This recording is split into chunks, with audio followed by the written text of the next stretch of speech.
হরে কৃষ্ণ, রাধে রাধে। আমি গীতার কথায় আপনাদের সুস্বাগতম।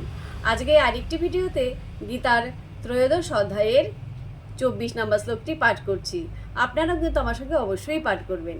ওং নমো ভগবতে বাসুদেবায়, ওং নমো ভগবতে বাসুদেবায়, ওং নমো ভগবতে বাসুদেবায়। ওং তৎসৎ। হরে কৃষ্ণ। য এবং বেত্তি পুরুষম প্রকৃতিম চ গুণৈঃ সর্বথা বর্তমান অপি ন স ভূয় অভিজায়তে।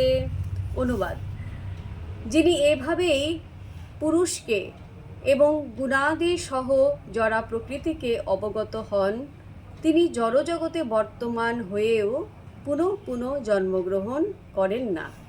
তো ভক্তগণ, এমনি করে প্রতিদিন একটি করে গীতা শ্লোক পাঠ করুন আর এই দুর্লভ মানব জনমকে ধন্য করুন। আর আমাকে কমেন্ট করেছেন সত্যম বৈদ্য। রাধে রাধে। আপনাকেও রাধে রাধে।